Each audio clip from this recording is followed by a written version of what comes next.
पुराने समय की बात है। एक शहर में एक नाई रहता था। वह बहुत ही घमंडी और बदमाश था। उस शहर में नाइयों की बड़ी कमी थी। शहर के बड़े अमीर लोग, राज दरबार के लोग और इतना ही नहीं, स्वयं महामंत्री भी नाई के यहाँ बाल कटवाने आते थे। नाई ने बाल काटने के व्यवसाय से बहुत धन कमाया, परंतु धन के बढ़ने के साथ साथ उसका घमंड भी बढ़ता गया। वह किसी की परवाह नहीं करता और हमेशा लोगों को अपने प्रभाव से डराते रहता। उसके खिलाफ बोलने की किसी की हिम्मत नहीं होती थी। सारे शहर में उसकी धाक जमी हुई थी। एक दिन की बात है, उसे रसोई के लिए जलाऊं लकड़ी की जरूरत पड़ी। वह अपने मकान के फाटक पर लकड़हारे का इंतजार करने लगा। कुछ देर बाद उसने देखा कि एक गरीब लकड़हारा अपने गड्ढे पर लकड़ियों का एक गट्ठर लाद कर जा रहा है। नाई ने लकड़हारे को बुलाया और पूछा, इन सारी लकड़ियों की कीमत क्या है? मुझे ये सारी लकड़ियां चाहिए। लकड़हारे ने कहा, इन सारी लकड़ियों की कीमत 5 रुपए है। तब नाई ने चिढ़कर कहा, इस छोटे से गट्ठर का इतना बड़ा दाम? तू तो बड़ा लालची मालूम पड़ता है। लकड़हारा कहता है, आजकल लकड़ियां बहुत महंगी हो गई हैं। तब नाई कहता है, मुझे तुझसे बहस नहीं करनी, ये पकड़ तेरा मुंह मांगा दाम और उतार दे सारी लकड़ियां। लकड़हारे ने 5 रुपया लेकर लकड़ी का गट्ठर वहीं उतार दिया और जाने लगा। तभी नाई ने उसे तेज आवाज में कहा, रुक जा, क्या मैं तुझे बेवकूफ दिखता हूं? तेरे गद्दे पर जो लकड़ी की जीन है उसे भी उतार कर मुझे दे, क्योंकि वह भी लकड़ी की बनी है और हमारा सौदा 5 रुपये में सारी लकड़ियों का हुआ था। लकड़हारा कहता है, मालिक, ये बेचने के लिए नहीं है, मैं लकड़ी बेचता हूं, न कि गधे की जीन। तब नाई कहता है, मैंने तुम्हें मुंह मांगा दाम दिया है, ये जीन तो मैं तुझसे लेकर ही रहूंगा। लकड़हारा जीन देने के लिए बार बार मना कर रहा था। इसी बीच नाई गुस्से में लकड़हारे की पिटाई कर देता है। बेचारा लकड़हारा रोते कराहते एक दरबारी के पास न्याय मांगने के लिए जाता है, परंतु वह दरबारी नाई का दोस्त था। इसीलिए दरबारी ने शिकायत सुनने से इनकार कर दिया। लकड़हारा अपने घर चला गया। रास्ते में उसे एक बूढ़ा आदमी मिला। लकड़हारे को बड़ा उदास देखकर बूढ़े आदमी ने उसकी उदासी का कारण पूछा।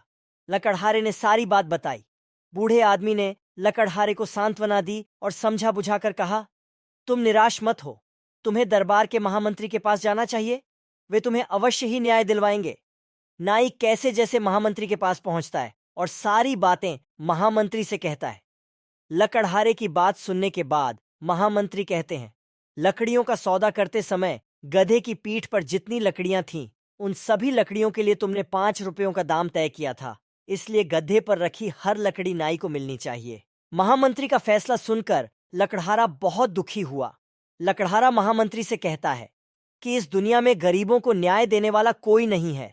तब महामंत्री कहते हैं कि मैं जानता हूं, वह नाई बड़ा धूर्त व्यक्ति है और नाई ने तुम्हें धोखा दिया है, परंतु अब तुम्हारे साथ न्याय केवल राजा ही कर सकते हैं। तुम राजा के पास जाओ, वहां तुम्हें अवश्य न्याय मिलेगा।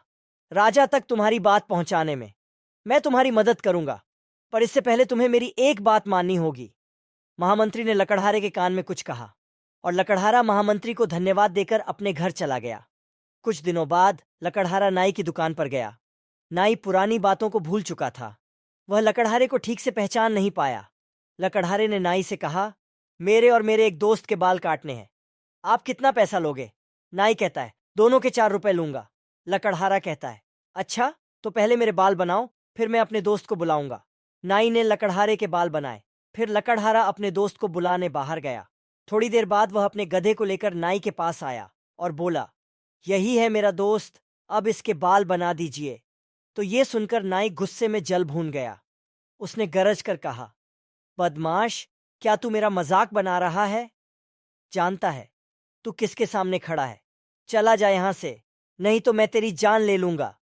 लकड़हारा कुछ बोलना चाहता था, तभी नाई ने गर्दन पकड़कर उसे बाहर धकेल दिया और कहा कि मैं तुम्हारी शिकायत राजा से करूंगा। आखिर मामला राज दरबार पहुंचता है तो राजा महामंत्री से न्याय करने के लिए कहता है।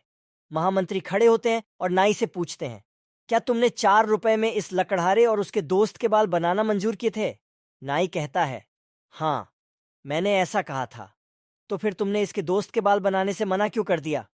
नाई कहता है, क्या एक गधा भी किसी का दोस्त हो सकता है? तब महामंत्री कहते हैं, बिल्कुल हो सकता है। यदि गधे की जीन को कोई लकड़ी मानकर खरीद सकता है, तो गधे को किसी का दोस्त मानने में तुम्हें क्या कठिनाई है? तुम्हें उस गधे के बाल बनाने ही होंगे। कल शाम के समय बाहर खुली सड़क पर सबके सामने तुम्हें गधे के बाल काटने होंगे। ये फैसला सुनकर नाई के पैरों तले जमीन खिसक गई।